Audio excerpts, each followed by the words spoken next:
Welcome back to Inside Story.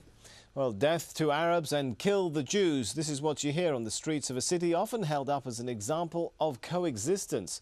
While tension between the two communities has always been evident, violence of this scale is very rare. It's been 8 years since Israeli police shot dead 13 Israeli Arab youths in northern Israel during widespread peaceful demonstrations launched in support of that year's Palestinian uprising. Israeli Arabs claim that since then a plan is being implemented to bring in more Jews into Arab quarters, where tension is escalating to eventually force Arabs to leave the cities. Well, they also complain of being treated as second-class citizens, suffering from higher unemployment, poverty and discrimination in housing, education, judiciary and civil rights. But on the other hand, Israeli officials deny discrimination allegations. They note there are Arab parliamentarians. Well, we're still joined by our guests in Tel Aviv, Yoav Stern, in Nazareth, Jafar Farah, and in London, Ian Black. Thanks for joining us once again. Ian, if I could start with you, are the principles of equality, of justice, democracy, are they irreconcilable with the goal of always trying to maintain a Jewish majority? Well, they shouldn't be irreconcilable in the sense that citizens should, of course, be entitled to the same level of services without any sort of discrimination between them. It's patently the case that Arab citizens of Israel, though they do have rights and are indeed represented in the Knesset, in Parliament, do suffer quite obvious discrimination vis-à-vis their Jewish co-citizens. I think there's any question about that. They shouldn't, do you say? But when you take into consideration the fact that Arab birth rates are higher, and then if you still want to maintain a Jewish majority, that becomes a bit difficult, doesn't it? Well, I mean, clearly, Arabs in Israel live as a minority.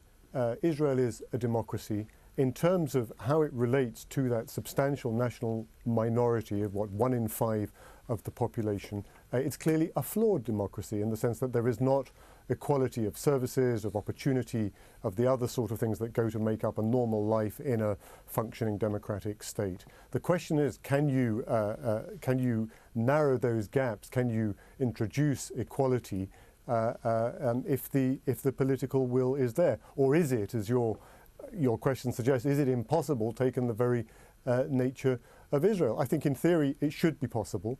I think the wider issue that makes it very difficult to achieve equality is the absence of a political settlement, a grand political settlement between Israelis and Palestinians.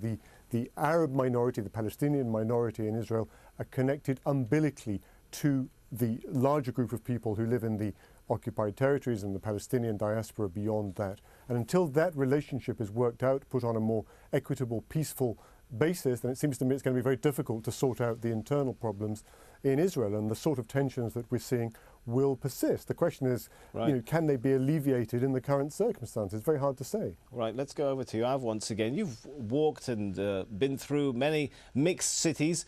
From your perspective, do the Arabs themselves want to be reconciled with the Jewishness of Israel? Do they want to be part of that bigger society?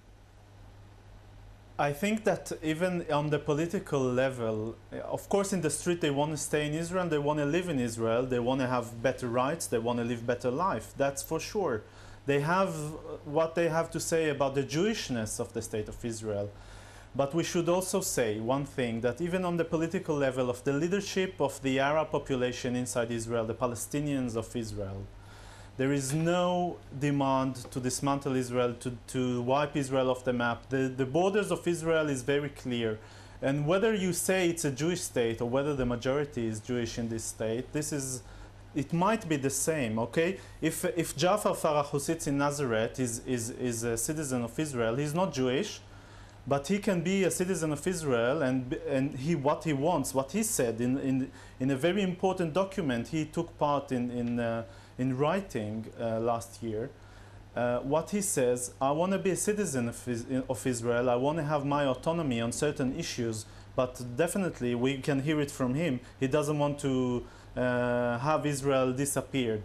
I think that there might be a contradiction between the Jewishness of the state of Israel and its big Arab minority, but we should work out together, both communities, to find a solution to this problem. I think that at the end of the what day, is the solution from the, if I may vast interrupt you, Ava, what is the solution? Because that is a very important and big problem. What is the solution from the mainstream, if I may put it, if there is such a thing, Israeli perspective? How do they see the future of Israeli Arabs? I think that the majority of Jews in Israel will never say that they can accept Israel, which is a state which is not Jewish. They will demand to have a Jewish state. But at the same time, what can be reached and what is de facto on the ground happening in several issues is to have some kind of an autonomy for the Israeli Arabs, for the Palestinians, Palestinian citizens of Israel. Various, what about the Israeli Arabs who've already got Israeli life. Nationality, and if their numbers continue to grow, what happens to them? Are they supposed to leave? No, they should definitely not leave. They have no place to go. This is their homeland. Sorry, Yoav, if I may interrupt you there. I want to bring in Jafar into the discussion. Jafar, how do Israeli Arabs see their long-term future? Do they see themselves as part of the state of Israel in the long term? We see ourselves as part of the Palestinian people, as part of the Arab region, and as part of the citizens of the State of Israel.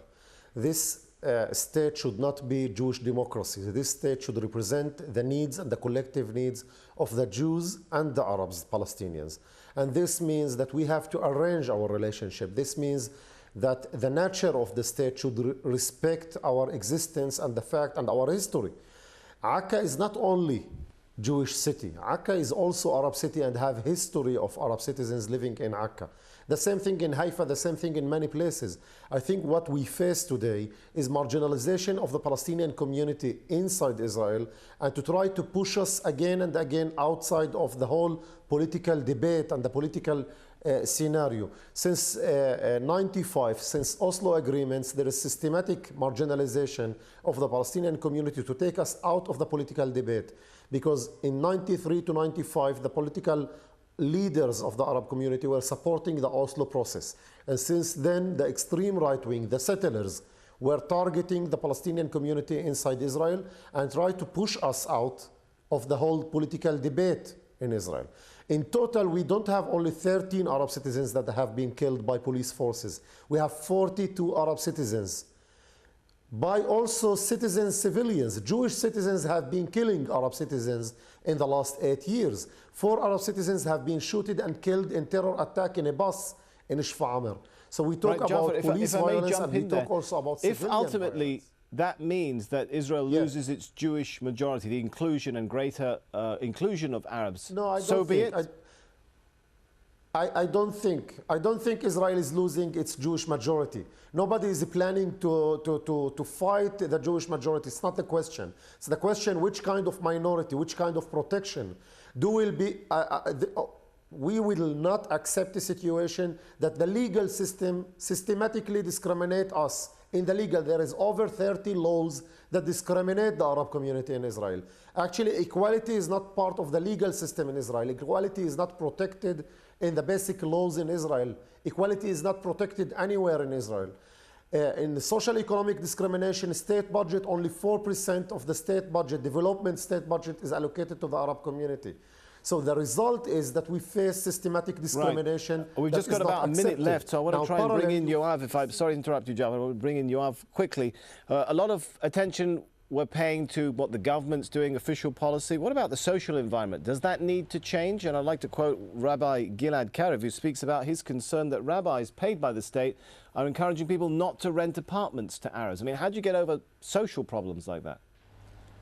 I think that the social situation in many communities around Israel cannot be changed from one day to another. Yes, the state and the government is supporting some extremists on the Jewish side. Yes, this has happened throughout the 60 years. But I don't agree completely to what Jafar said. Jafar said the Jews or the state is trying to marginalize us. No, Jafar. You know, when you're talking about the new government of I talk about the Arab parties.